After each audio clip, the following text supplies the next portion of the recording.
Hello everyone.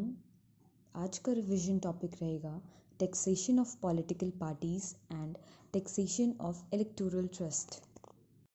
ठीक है, तो सबसे पहले टैक्सेशन ऑफ पॉलिटिकल पार्टीज देखते हैं।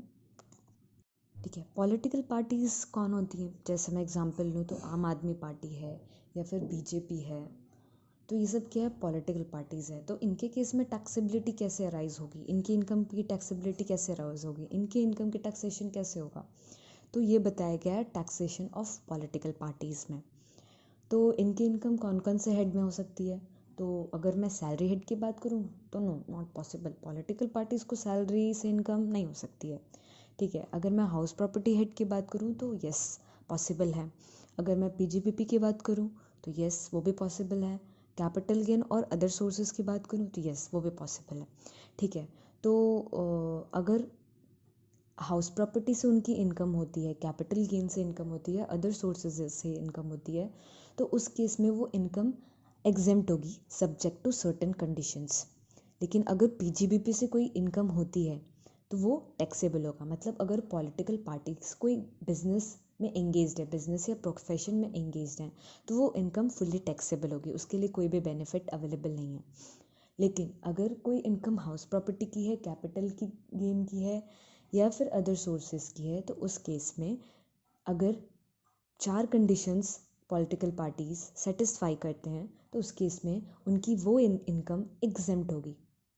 3 हेड से इनकम मतलब हाउस प्रॉपर्टी, कैपिटल गेन और अदर सोर्सेज से जो भी इनकम होगी, अगर पॉलिटिकल पार्टीज 4 कंडीशंस सेटिस्फाई करते हैं तो उस केस में उनके इन 3 हेड से इनकम एग्जेम्प्ट हो जाएगी।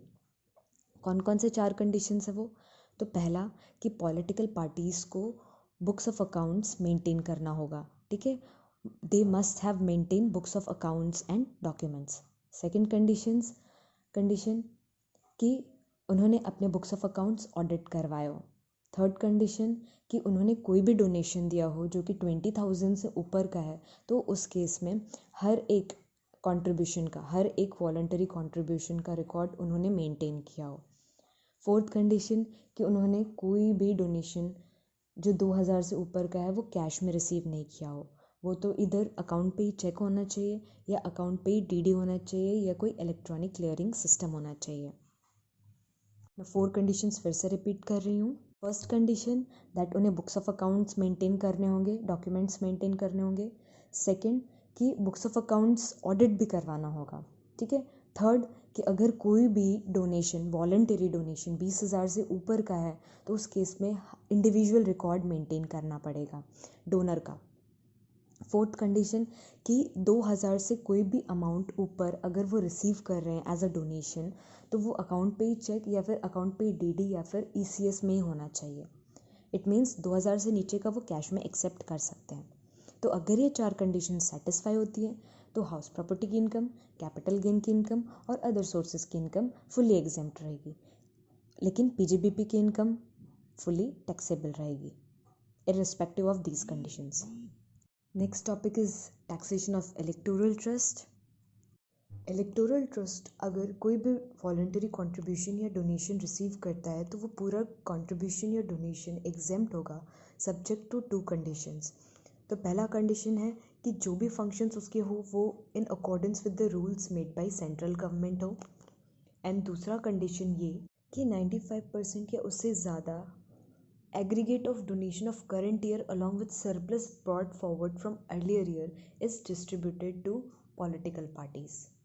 कि टोटल डोनेशन जो करंट ईयर का है और कोई सरप्लस डोनेशन जो प्रीवियस ईयर का है, उन सबको मिला के 95% या उससे ज़्यादा का डोनेशन इलेक्टोरल ट्रस्ट ने पॉलिटिकल पार्टी को डिस्ट्रीब्यूट कर दिया हो।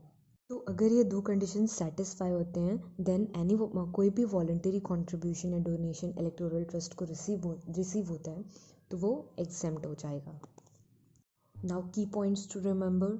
तो पहला पॉइंट है कि सिर्फ डोनेशन का इनकम जो रहेगा इलेक्टोरल ट्रस्ट को, सिर्फ वही एग्जेम्प्ट होगा, उसके अलावा कोई भी इनकम है तो फुल्ली टैक्सेबल होगा।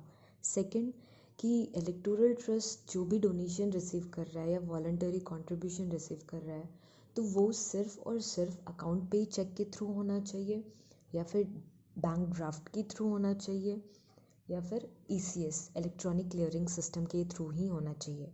इसमें कोई भी बेसिक लिमिट नहीं है कि अगर आप इतने से कम होगा तो चलेगा या इतने से ज़्यादा होगा तो नहीं चलेगा। इसमें स्ट्रेट फॉरवर्ड है कि जो भी डोनेशन इलेक्टोरल ट्रस्ट रिसीव कर रहा है वो पूरा का पूरा या तो अकाउंट पे ही चेक से होना चाहिए, बैंक ड्राफ्ट से होना चाहिए या फिर इलेक्ट्रॉनिक क्लियरिंग सिस्टम से होना चाहिए। थर्ड पॉइंट कि इलेक्टोरल ट्रस्ट कोई भी कंट्रीब्यूशन नॉन रेसिडेंट से या फॉरेन कंपनी से या फिर कोई गवर्नमेंट कंपनी है जो कि डिफाइन है 245 के अंदर या फिर किसी और इलेक्टोरल ट्रस्ट से नहीं रिसीव कर सकती है।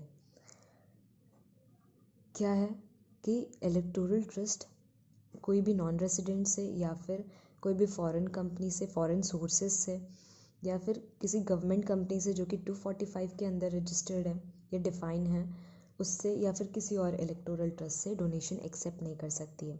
एंड लास्ट पॉइंट कि इलेक्टोरल ट्रस्ट वॉलंटरी कंट्रीब्यूशन किससे किससे रिसीव कर सकती है, किस किस से रिसीव कर सकती है, तो वो इंडिविजुअल सिटीज़न हो सकता है, इंडिविजुअल सिटीज़न ऑफ इंडिया हो सकता है, कंपनी हो सकती है जो कि इंडिया में रजिस्टर्ड हो, और firm HUF AOP BOI resident of India. It means कि इलेक्टोरल ट्रस्ट सिर्फ और सिर्फ रेसिडेंट से ही ले सकती है कोई भी डोनेशन या contribution. That's all for today. Keep revising. Thank you.